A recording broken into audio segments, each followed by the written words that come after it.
नमो हरन्तारं नमो सिद्धारं नमो वाह्यारं नमो वज्रायारं नमो लोये सवसाहूरं शुद्धात्मानमनेकान्तं सारमुक्तं मङ्गलम् वन्दे सन्दष्टिसिद्ध्यर्थं सन्दष्ट्यर्थप्रकाशकम् मङ्गलं भगवान् वीरो मङ्गलं गौतममुनि मङ्गलं कुन्दकुन्दात्योजयन्धर्मोऽस्तु मङ्गलम् नमः श्रीवर्धमानाय निर्धूतकलिलात्मने सालोकानां त्रिलोकानां यद्विद्यादर्पणाय ते मङ्गलमय मङ्गलकर्णवितरागविज्ञान नमोताय याते वै अर्हन्ताय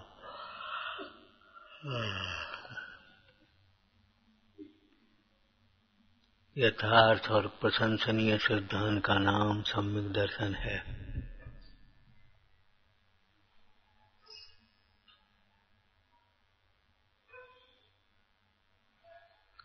किसका? ये अनियोगों के भेद से भेद होते, इसमें कोई अंतर नहीं। यथार्थ और प्रशंसनीय सिद्धांत का नाम सम्यक दर्शन है। किसका? तो चरणान योग बहुत स्थूल जीवों के लिए कहेगा, देव साहस गुरु का। प्रथमान योग और चरणान योग में देव साहस गुरु का सिद्धांत।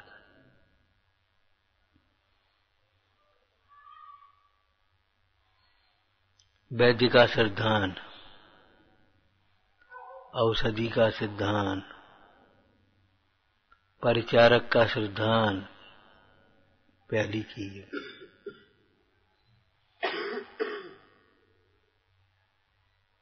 तभी इलाज प्रारंभ हो सकता है।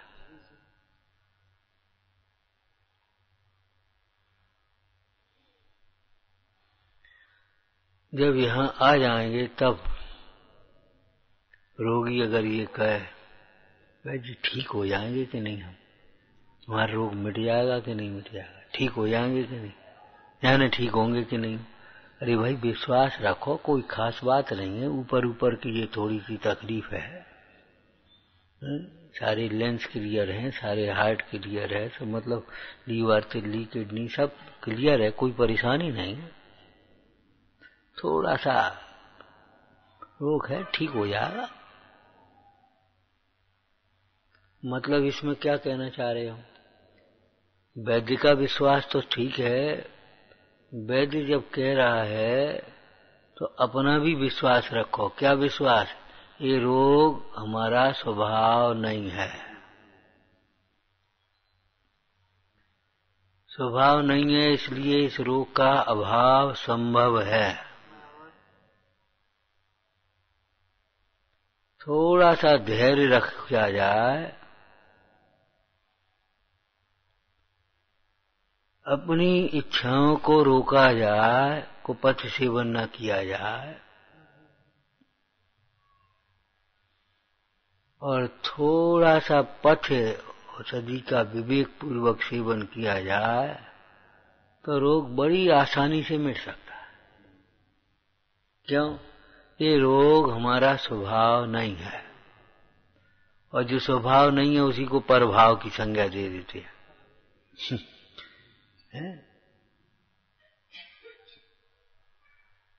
कर्णान योग की जब शैली आएगी तब कहेंगे, देखो पाप के उदय से रोग हुआ है, तो पाप छोड़ोगे, दर्शनम देव देवस्य दर्शनम पापनाशनम, भगवान का दर्शन भक्ति करोगे, भगवान के वचनों का पालन करोगे, दया करोगे, संयम पालोगे, शील पालोगे, संतोष रखोगे, आपका जीवन में अच्छा परिणाम रहेगा, अच्छी क्रियाएं रहेंगी, अच्छा व्यवहार रहेगा, बड़ी जल्दी आसानी से ठीक हो जाओगे। क्यों? पाप के उदय से रोग हुआ है, तो पाप के टलने से रोग टल जाएगा। ये उपाय है। ये उपाय भी मिथ्या नहीं है, ध्यान रखना। हाँ, ये भी एक उपाय है और प्रबल उपाय है।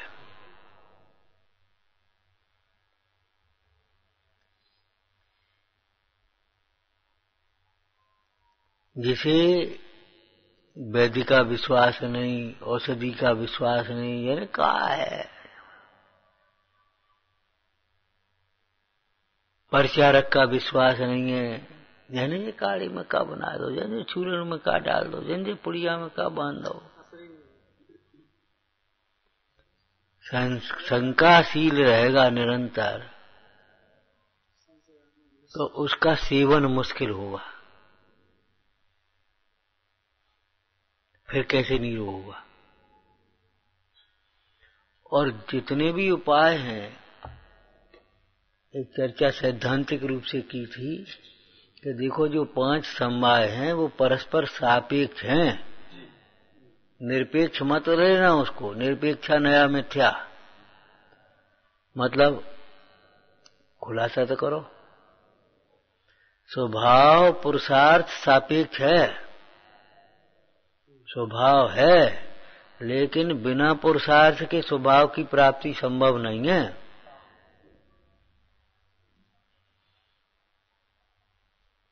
खौलता हुआ पानी शीतल स्वभावी है, लेकिन शीतल करने के लिए अथवा शीतल बनाए रखने के लिए शीतल पानी उपाय रखना पड़ेगा। स्वभाव तो है, परंतु ऐसा भी एक स्वभाव है, वैभाव स्वभाव, कि अगर ये उष्णता के संसर्ग में आएगा तो गर्म हो जाएगा। तो जीव का स्वभाव है ज्ञान, जीव का स्वभाव है आनंद, जीव का स्वभाव है वीतरागता, समता, परंतु ऐसा भी एक वैभाविक गुण है जीव में, शक्ति का गुण का, कि यदि ये जीव पर के संसर्ग में आएगा तो इसको मोह उत्पन्न होगा, क्रोध उत्पन्न होगा, खोटे निमित्तों में मोह बढ़े, परिवार की संगत, लोभ बढ़े, धन में दिए, ऐसा भी स्वभाव है उसका।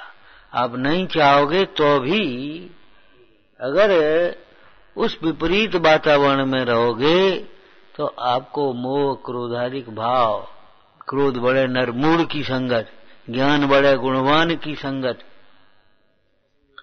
ये निमित्त नैमित्तिक संबंध की अपेक्षा से कथन किए हैं।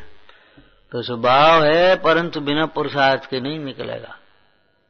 आपको कहा था घी, दूध में घी तो है करते रहो तो ऐसे थोड़ी काम चलेगा, है?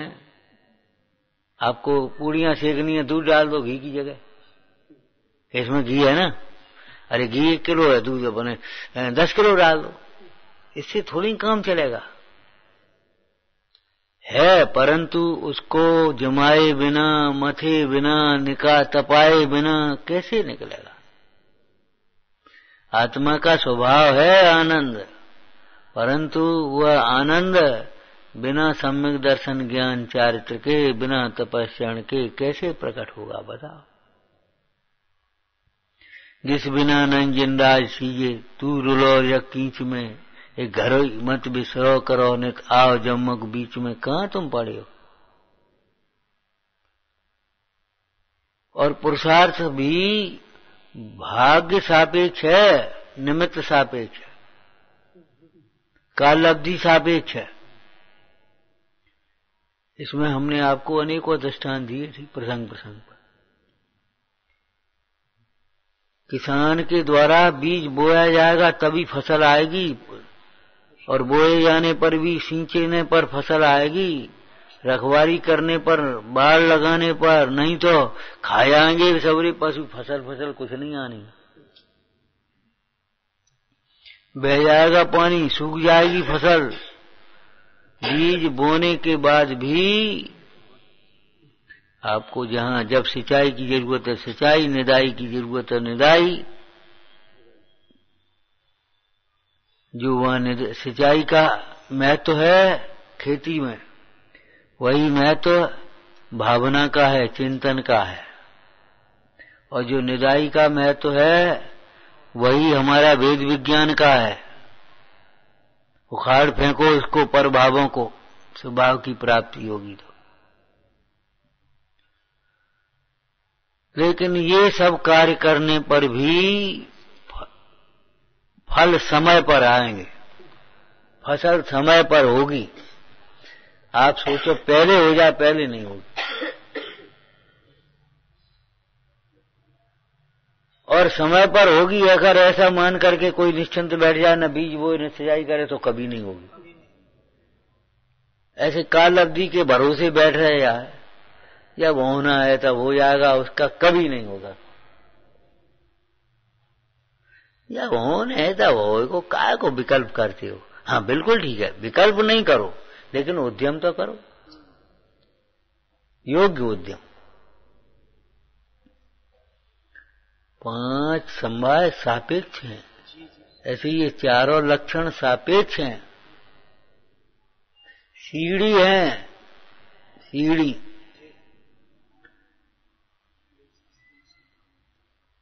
पहली सीढ़ी पर ही पांव रखे रखो तो थोड़ी ऊपर पहुंच जाओगे, और पहली सीढ़ी पर भी पांव नहीं रखोगे तो फिर क्या होगा। हाँ, जिन्हें देव सास गुरु का श्रद्धा नहीं वो क्या करेंगे हैं। तो चरणान योग फिर आगे थोड़ा बढ़ाएगा, देव सास गुरु की भक्ति उपासना में लगाएगा। विश्वास रखो, लेकिन अंधविश्वास नहीं। अंधविश्वास बताए थे देव सास गुरु के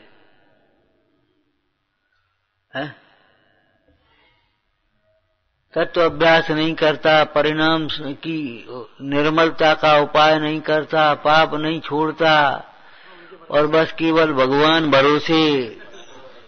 और कदाचित कोई काम बन गया सो बस छत्र चढ़ाएंगे,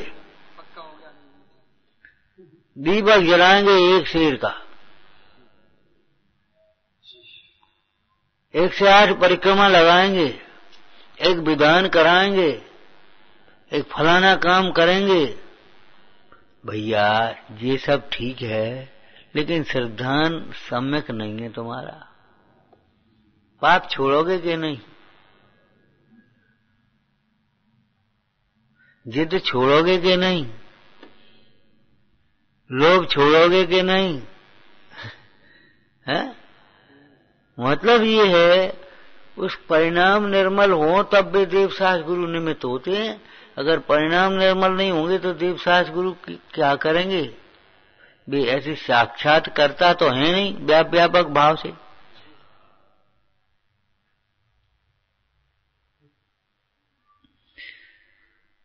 तो द्रव्यान योग में तत्वार सिद्धांत को सम्यक दर्शन करेंगे, भगवान के एक सीढ़ी आगे बढ़ाई। कर्णान योग में कर्म का उपशम होने पर सम्यक होता है, ये कहेंगे।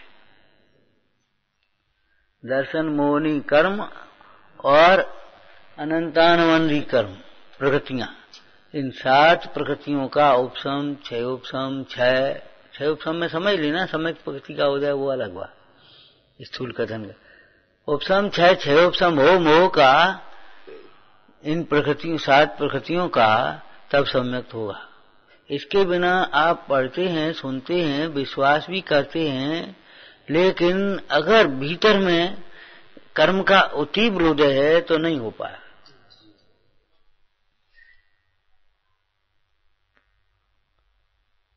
ये कर्णन योग का जो कथन है वह हमें पुरुषार्थहीन नहीं बना रहा, ये हमें अधीर होने से बचा रहा।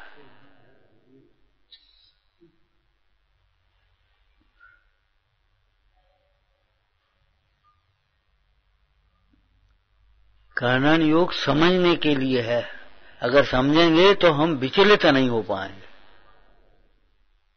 पंडित जी ने बड़ी सुंदर चर्चा लिखी है पहले अधिकार में।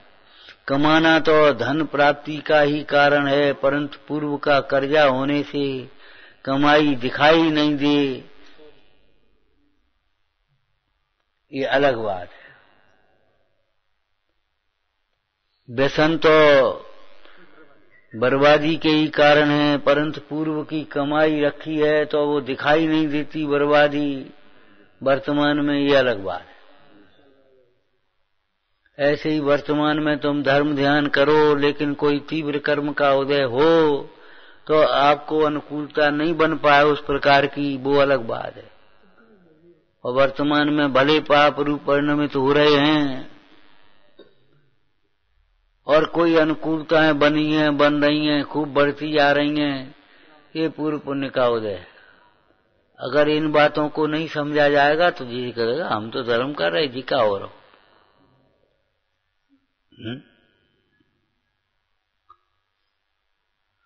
बहुत से लोगों को लंघन करा दे और विरेचन भी दे दे तो तमाम मल निकलता है।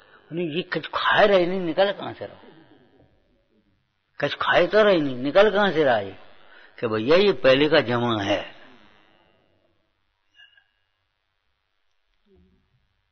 तो कर्म का उपशम आदि होने पर तो ऐसे भी सम्यक तो देखे जाते हैं जिनमें आपको तत्वार्थ सिद्धांत दिखाई भी नहीं दे, मोटे रूप से। काय कछ पढ़ाई है ही नहीं, कछ अभ्यास करो नहीं, फिर यंत्र गति में गिटाई पक्षी को, हाथी को, सिंह को, अब ये कर्म आज ही उपदेश सुना गहरा सा एक दिन का, और बस तत्काल सम्यक्त हो गया। और सम्यक्त के साथ में कई जीवों को तो क्या कहें, देशव्रत हो गए, श्रावक हो गया, पंचम गुणस्थान आ गया। आगे कि नहीं आगे? और बहुत से लोग खूब पढ़ते लिखते रहते हैं और लोग प्रश्न भी करते हैं, साहब इतना पढ़ते हैं, सब समझते हैं, तो अभी यानी क्या हमारा काम ही नहीं बन पा रहा, स्वानुभव नहीं हो रहा? ऐसा तो नहीं है हम गलत हैं? हमने कहा गलत है ये तुम कैसे कह रहे हो कि काम नहीं हो रहा? अरे काम नहीं हो रहा, आदिश्वर महाराज को 1000 वर्ष तक केवल ज्ञान होगा तो वो गलत ही चरिया क्या? ये कोई मतलब रहा? उस पर्याय की योग्यता अपने समय पर स्वकाल में आती है। और कर्म का उपशम आदि अभी नहीं हो रहा, तीव्र उदय होगा तो नहीं हो पा रहे। तो इन बातों को समझने से अपने चित्त में धैर्य रहता है, दृढ़ता रहती है। हमारे मुंडाइयों के 22 परिचयों में एक आदर्शन नाम का परिचय है। मतलब समय हो रहा है, काम कर रहे हैं, तो भी काम नहीं हो रहा, तो कि ये तो भी अश्रद्धान मत करना, ये लिखा। होगा कोई बात नहीं, बैठे रहो, चलते जाओ, विश्वास रखो, स्थिरता रखो, लेकिन प्रमादी होकर के बैठे रहो ये नहीं कहा।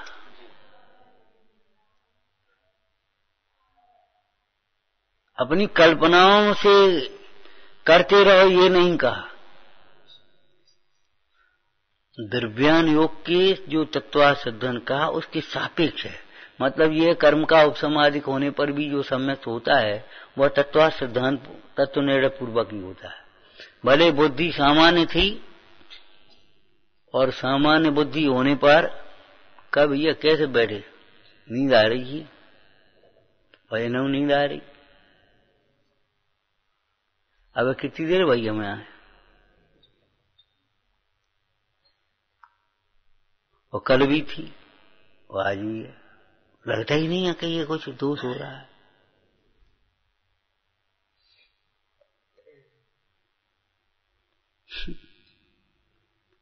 लगता नहीं है ये बैठी कर रहे कुछ दोष नहीं है। क्या दोष कहें?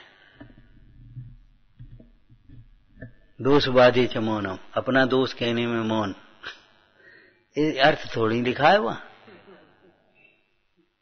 दोष बाधे च मौनम, अपना दोष कहने में मौन हो जा। हाँ,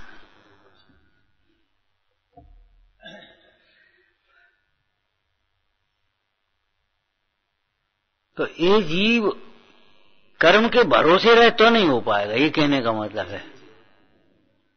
लेकिन जिस समय में तत्व सिद्धांत करेगा उस समय में कर्म का उपसमाधि भी होगा, और कर्म का उपसम होगा तो तत्व सिद्धांत भी होगा, और तत्व सिद्धांत होगा तो देव शास्त्र गुरु का सिद्धांत पहले ही होगा, और देवसास गुरु का श्रद्धान होगा तो फिर तब तो श्रद्धान में देरी नहीं है, हो ही जाएगी। क्यों? जब उन व्यक्ति का भरोसा हुआ तो उसके बच्चन का भरोसा आएगा ही।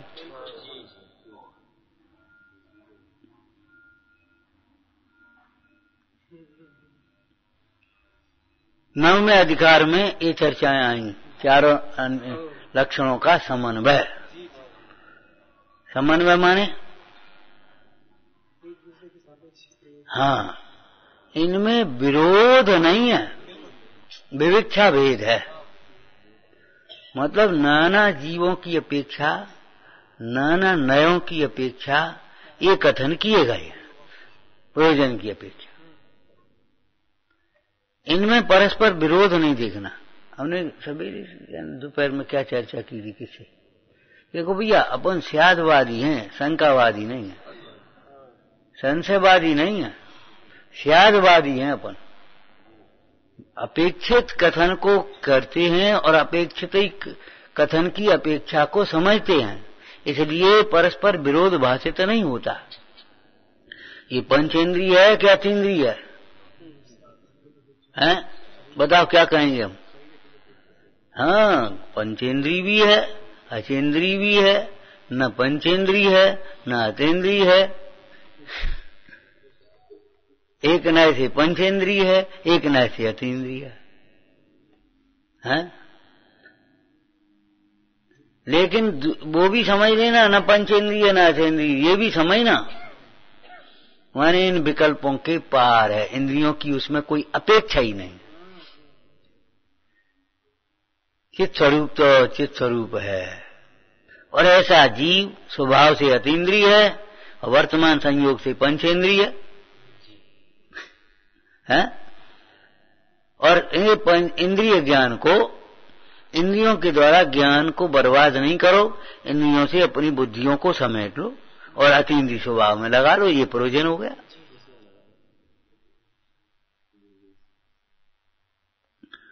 कल कहा था ना, लौकिक जीवों की संगति छोड़कर, रागी जीवों की संगति भी छोड़कर और इनसे मोह छोड़कर, ऐसे ये इंद्रिय ज्ञान की, इंद्रियों से और इंद्रिय ज्ञान के विषयों से और इंद्रिय ज्ञान से क्या मोह छोड़कर, इनकी ममत्व भाव छोड़कर अतीन्द्रिय स्वभाव की पहचान करो, अतीन्द्रिय स्वभाव में रहो।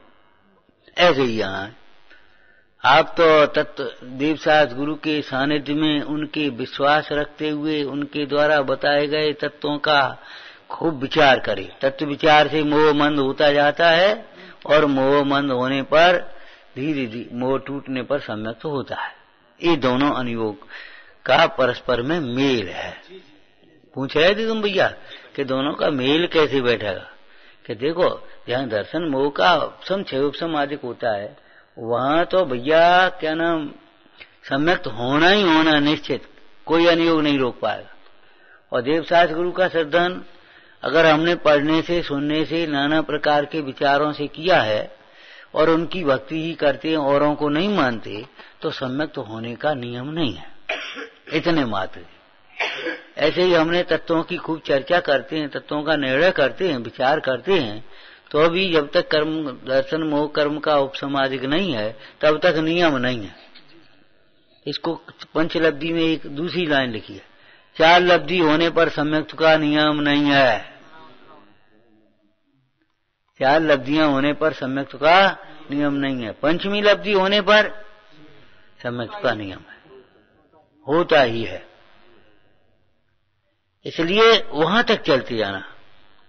जैसे 12वें गुणस्थान में शुद्धोपयोग होता ही है, कोई नहीं अशुद्धोपयोग, किसी अपेक्षा नहीं है। 7वें में प्रचुरता से होता है, 4थे गुणस्थान में क्वचित कदाचित होता है, और बुद्धि पूर्वक राग के अभाव की अपेक्षा से उसे शुद्धोपयोग कहते हैं। और वहां सर्वथा राग आदि का अभाव की अपेक्षा से शुद्धोपयोग कहेंगे। तो उसमें तो ये अंतर गर्भित है। भारत में मध्य प्रदेश आ गया, मध्य प्रदेश में भारत नहीं आ पाएगा। भिंड जिला में मध्य प्रदेश नहीं आएगा, मध्य प्रदेश में भिंड जिला आ जाएगा। भिंड जिले में तुम्हारा गांव आ जाएगा, लेकिन तुम्हारी गांव में अकेले में मध्य प्रदेश।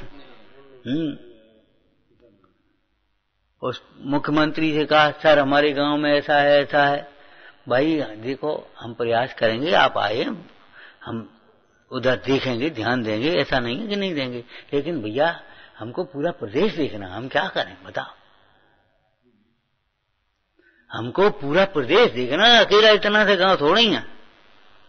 थोड़ा धैर्य रखना पड़ेगा, थोड़ा तुमको भी सहयोग करना पड़ेगा, सहयोग भी करना पड़ेगा, धैर्य भी रखना पड़ेगा।